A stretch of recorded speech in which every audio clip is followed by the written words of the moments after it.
Roster moves, yeah, we built from the grind. Draft day gems and the best all around. Sit out on the tape, breaking it clear. From first round locks to the late round tier. Cap space tight, left the visions wide. Future of the league, we along for the ride. Holland and Andrew on the grind non-stop. With roster meets draft, we stay on top.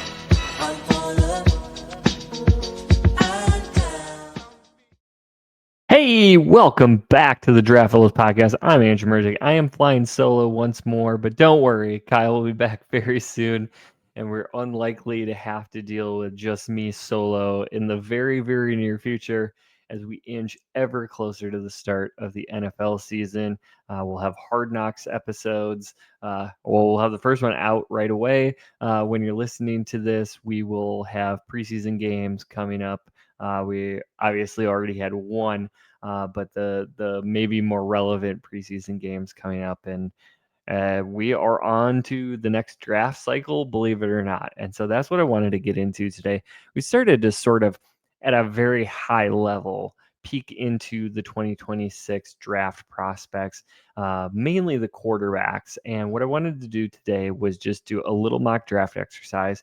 Don't run away quite yet. I'm only going to do the top 10, and we're really just doing this as an exercise to see which teams we think at this point might be picking kind of high, and what their needs are, and what kind of names exist that we could float in that. And so before this, automatically is labeled a unnecessary exercise, I would like to point out I went back to a year ago and some of the very early prospects we were talking about. And then my first mock draft, which was a little bit later than the preseason, it was like very, very early regular season. And I actually hit about half of the first round. Not exactly, of course, but got about half of the first round picks correct at that point in the season. So yes, it is very early. Yes, the other half included some prospects who didn't even come out, and also some that slid significantly later in the draft.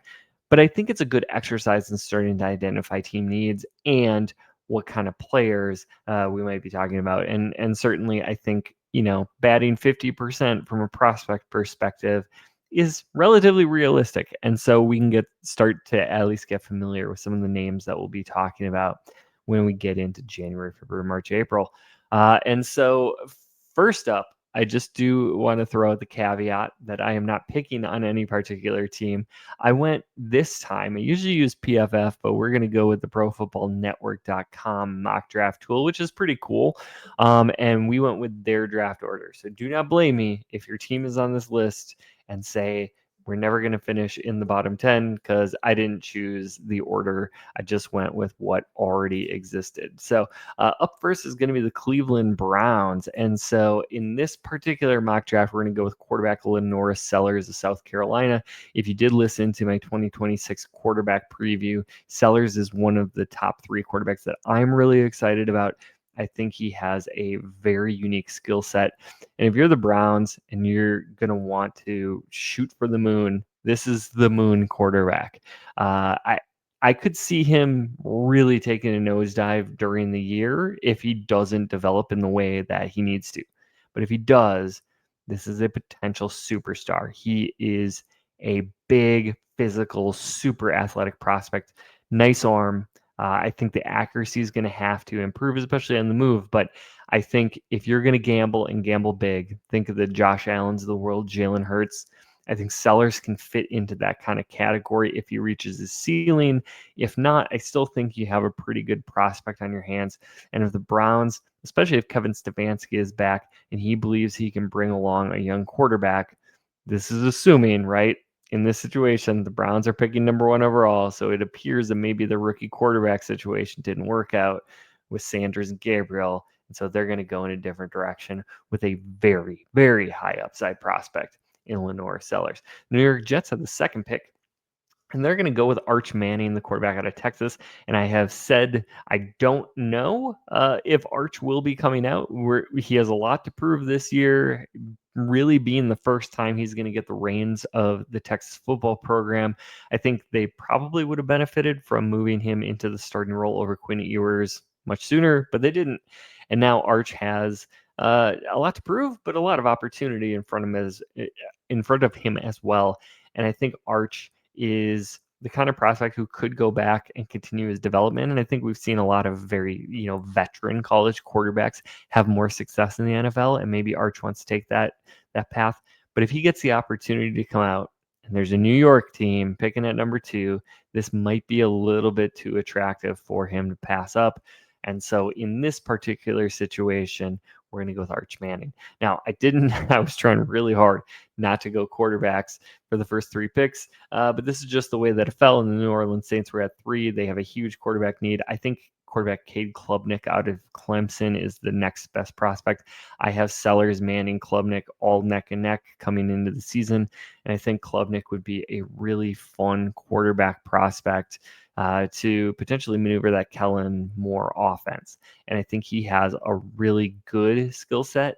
I'd still like to see a touch more of the upper echelon skills when it comes to like deep accuracy, reading coverages quickly, getting the ball out in time. But I do think he's a pretty fast processor, which is unique. And I think he's a very accurate quarterback. And I think there's a whole lot to like here. Now, obviously, Garrett Nussmeier's father is the offensive coordinator of the Saints.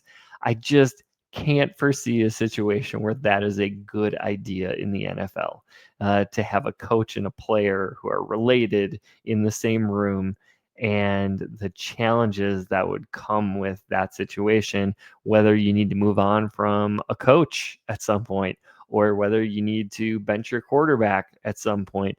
I just think that situation is ripe for problems. I also just think Klubnik is a better quarterback than Nussmeier. And if you're a general manager in the league, you're not going to make your personnel decisions based on who is related to whom. And so in this situation, I just went with Klubnik.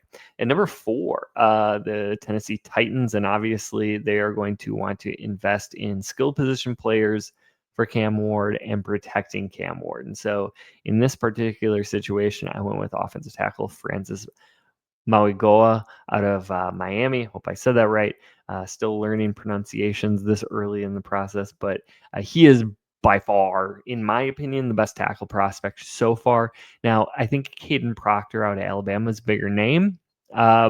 Different types of players for sure. But I think that the Miami tackle has an opportunity to really be one of those elite level tackle prospects. And in this case, go in the same position that Will Campbell went last year.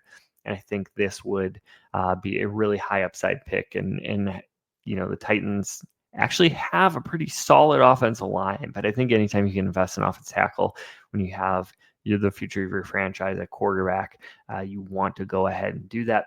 The New York Giants were at pick 5, and I had them going with safety Caleb Downs out of Ohio State.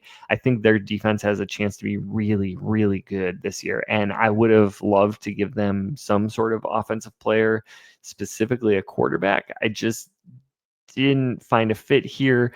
I say I would prefer to go to a quarterback because I'm not sure about Jackson Dart. They're going to stick with Jackson Dart. So I wanted to give Jackson Dart some offensive weapons. I think offensive line pretty seriously in contention here. Caleb Downs is an elite level prospect in my position. I think we use the term generational way too frequently. I'm just trying to think of the last safety prospect. Like, I was this excited about Kyle Hamilton, but I don't know that the consensus was. Kyle Hamilton was my number 1 overall player in that class. But I don't think people are thinking, or people thought that way quite as much as about Hamilton. I think Caleb Downs is going to be that guy. Thinking back to other top 10 safeties, Earl Thomas kind of comes to mind here. I think Downs has an really elite positional versatility, speed, athleticism. I see that with the best safety prospects, but he combines that with elite level tackling instincts, ability to cover deep, ability to play in the box. I think Downs is a do everything safety, and he is going to be, maybe one of the more exciting safety prospects. I've heard people mention Ed Reed when they're talking about him before. I think this could be the final piece to make this Giants defense one of the best in the entire league. And for a long time going forward. And then obviously they're going to have to figure out how to support Jackson Dart in the later rounds. At pick 6 with the Carolina Panthers, I went with defensive lineman Peter Woods out of Clemson. Woods is a really high-profile defensive lineman, kind of can do a little bit of everything in an elite way. I think he probably would slot in a little bit higher. But we went really heavy with quarterbacks. And so you think about where Mason Graham went with the Cleveland Browns. Now, the Panthers were terrible on the offensive line in 2024. They're looking to improve that a little bit in 2025, but I think you match up a big need with the best player available at this particular point, and that can be really exciting as well. The Indianapolis Colts were at number 7, and I went with wide receiver Jordan Tyson out of Arizona State. Tyson is the early favorite to be the best wide receiver in this class. And so, last year we were talking about Tetairoa McMillan and Travis Hunter, and obviously both those players went in the top 10. And I think Tyson has an opportunity to do that as well. He has a really good college quarterback in Sam Levitt. Not going to talk about him today, but maybe in the future he could be pushing this conversation. I think that combination is going to make things really, really exciting for Arizona State this season. At pick number 8, we have the Cleveland Browns, and I'm going to go with running back Jeremiah Love out of Notre Dame. Love is the early favorite to be the darling running back in this year's draft class. I don't think he's quite an Ashton Jeanty level prospect, but we're going in a similar neighborhood here in the draft. Now, the Cleveland Browns obviously invested a second-round pick in Quinshon Judkins, which is a big investment for a running back. We don't know how that situation is going to shake out. I have a feeling that the Browns would love to find a wide receiver. I went with Tyson 1 pick earlier because I think the Colts could use a young weapon in that room. And for the Browns, let's get an offensive weapon to pair with the quarterback we just took at 1 overall in Lenore Sellers, and that backfield is going to be a nightmare. So if you want to run some read option, you're going to have fun doing that. If you want a running back who can catch a little check down and go with it, you have that. If you want somebody that run between tackles, you have that. And I think that's going to do a lot for a young quarterback, Lenore Sellers, to pair those two up. At pick 9, we have the Las Vegas Raiders, and I had them going with quarterback Fernando Mendoza.